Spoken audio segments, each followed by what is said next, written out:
মনের দেওয়াল ভাগ ২। লেখা তাসনিম তামান্না। তপ্ত দুপুর গরমে ঘেমে নে একাকার এলাকাবাসী। কানিছা কলেজ থেকে বাড়ির উদ্দেশ্যে রওনা দিয়েছে। একটা রিক্সা পাচ্ছে, যাকেই ডাকছে সে বলছে যাবে না। কানিছা বিড়বিড় করে রিক্সাওয়ালাদেরকে বকতে লাগলো, এমন সময় যাবেন আফা বলে কানের পোকা নাড়িয়ে দেয়। আর এখন কাজের সময় কারোর খোঁজ নাই। কানিছা আর কিছু বলতে পারল না। পিছন থেকে কেউ কানিছার হাত টেনে ধরার তার চলন্ত পা থেমে গেছে। প্রথমে নুবাহানের নাম মাথায় আসলো, চট করে পিছনে ফিরল, কিন্তু না, নুবাহান নয়, নাজিম। কানিছা স্বস্তির নিঃশ্বাস ছাড়ল, মুখে হাসি রেখে টেনে বলল, ও ও তুমি? নাজিম ভ্রু কুঁচকে মজার ছলে বলল, কেন, অন্য কাউকে আশা করেছিলে বুঝি? কানিছা ঘাবড়ে গেল, ঘামতে লাগলো। হঠাৎ নিজেকে নির্দোষ প্রমাণ করতে বলল, আরে না না, তা কেন হবে? আমি তো ওকে ফাইন, আমি তো জাস্ট মজা করছি, এত সিরিয়াসলি নেওয়ার কিছুই নেই। কানিছা শান্ত হলো, চুপ করে রইল। নাজিম আবার বলল, চলো তোমাকে বাসায় পৌঁছে দিই, নিশ্চয় রিক্সা পাচ্ছ না এই দুপুরে। কানিছা সম্মতি জানিয়ে মাথা নাড়ল। কানিছা গাড়িতে ওঠার আগে এদিকে সেদিকে চোখ বুলিয়ে নিল। দূরে দেখতে পেল নুবাহান দুইটা ছাতা হাতে দাঁড়িয়ে আছে। কানিছা ডাকাতেই তার মুখে হাসি ফুটে উঠল। কানিছা দৃষ্টি সরিয়ে চটপট গাড়িতে উঠে বসল। কানিছার মনে প্রশ্ন জাগল, তার জন্য কি ছাতা নিয়ে আসিছিল? নাজিমের কথায় কানিছার ঘোর কাটল। কিছু খাবে? না, বাসায় ফিরে খাবো, বাইরে খেতে ইচ্ছে করে না। নাজিম মজা করে বলল, তোমার পরের টাকা বাঁচাতে হবে না, তোমার পর এমনিতেই কোটিপতি। নাজিমের কথায় কানিছা ফিচল, হাসল। কথাটা তার মনেও ভালো লাগেনি। এটা এক প্রকার অহংকার করা হয়। কানিছার হঠাৎ মনে প্রশ্ন জাগলো, নাজিম তাকে কোনো ভালোবাসে? সে বা তার পরিবারের তো কোটিপতি না, তারা মধ্যবিত্ত। তাহলে কেন সে সুন্দরী বলে? কানিছা কিছুক্ষণ ভেবে নাজিমকে প্রশ্ন করল, আমাকে কেন ভালোবাসো? নাজিম ড্রাইভিং করতে করতে একবার কানিছার মুখের দিকে তাকিয়ে বলল, তোমার কি মনে হয়? আমার আবার কি মনে হবে? নাজিম কথা ঘুরিয়ে নিয়ে বলল, কাল সারাদিনটা আমাকে দেবে। কানিছা বুঝল নাজিম কথাটা ঘুরাতে চাইলে, তাই নাজিমের কথা আগামাথা বুঝতে না পেরে বলল, মানে?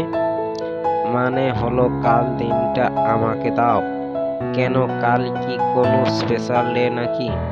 ওহ, তুমি এত প্রশ্ন করো কেন বলো তো? দেবে কি দিবে না, এক কথায় উত্তর দেবে। আমার আবার এত কথা পছন্দ না।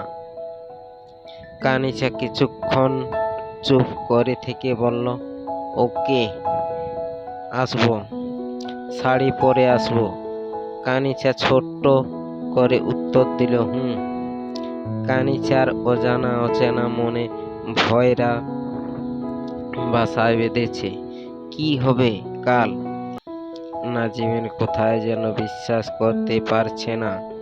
কানিছা রাতের বেলা পড়াগুলো কমপ্লিট করছিল, তখনই বেলকনি থেকে দুমদাম আওয়াজ আসলো। কানিছা লাফিয়ে উঠে বুকে থুতু দিয়ে বেলকনির খোলা দরজার দিকে তাকালো। একবার ভয়ে ইতিমধ্যে জমে গেছে সে। ভয়ে কি করবে ভেবে পেল না, জোরে চিৎকার দিবে সে, শক্তিটুকুও পাচ্ছে না। তখন নূবাহানের মুখটা দৃশ্যমান হলো। কানিছা যেন হাঁপ ছেড়ে বাঁচল। পরক্ষণে রেগে গিয়ে বলল, তুমি এত রাতে আমার রুমে কি করো? শোনো, তোমার রুমে আমি থাকতে আসিনি, সেটা বিয়ের পর তোমাকে একটা কথা ক্লিয়ারলি জানিয়ে দিতে এসেছি। কি ক্লিয়ারলি বলতে এসেছো তুমি? আমি কোনো কথা শুনতে চাইছি না। আসতে পারো। তুমি না হলে আমি চিৎকার করব। কি চিৎকার করবা? আচ্ছা করো দেখি। কানিচা হাত কাচুমাচু করতে লাগলো। সেটা দেখে নূবাহান আবার বলল, অবিবাহিত ছেলে মেয়ে বন্ধ করে ব্যাপারটা জানাজানি হলে কি হবে বুঝতে পারছো? কি বলতে আসছো তাড়াতাড়ি বলে বিদায় দাও। এই তো লাইনে আসছো। নাজিম ভাইয়ার থেকে দূরে দূরে থাকবে আর কালকে ভাইয়ারে সাথে যাবে না। তুমি এগুলো বলার কে? আমি তো সব। ফালতু কথা রাখো, বলা শেষ। এবার বিদায় হও। ওকে চলে যাচ্ছি, বাট আমার কথা মাথায় রেখো, না হলে খুব খারাপ হবে। নূবাহান চলে যেতেই কানিছা দরজা লাগিয়ে দিল। কানিছা বিছানায় বসে আছে। তার মস্তিষ্ক ফাঁকা ফাঁকা লাগছে, অনুভূতি শূন্য লাগছে। অনুভূতিগুলো যেন হারিয়ে গেছে। কানিছা বুঝতে পারছে না নাজিম তাকে সত্যি ভালোবাসে কি না। আবার নূবাহানের কথাটাও ফেলে দেওয়া যাবে না। দুই ভাই কোনো খেলায় মেতেছে, আর সেই খেলায় কি তাকে মেন টার্গেট বানিয়েছে? তাহলে এই খেলায় চ্যাম্পিয়ন হবে কে? কানিছা আজ সুন্দর করে সেজেগুছে নাজিমের সাথে সময় কাটাতে গেছে। সে আর ভাবতে চায় না কি হবে। যা হবে তা দেখা যাবে। ফিউচার ভেবে প্রেজেন্ট নষ্ট করার কোনো মানেই হয় না। কানিছা নাজিমের সাথে দেখা করতে এটা পার্কে আসলো। নাজিম সেখানে আগে থেকে দাঁড়িয়েছিল। কানিছা এসে বলল, সরি লেট হয়ে গেল। অনেকক্ষণ ধরে ওয়েট করছো তাই না? কানিছাকে দেখে নাজিমের মুখ হাঁ হয়ে গেল। নীল রঙের শাড়িটা হলুদ ফর্সা শরীরের সাথে বেশ মানিয়েছে। কানে হাতে গলায় ম্যাচিং করা স্টোনের এনামেস, ঠোঁটে টকাটক লাল রঙের লিপস্টিক, চুলগুলো খোঁপা করে বেল ফুল জড়ানো, সামনের বেবি হেয়ারগুলো মুখের উপরে হেলে দুলে বেড়াচ্ছে।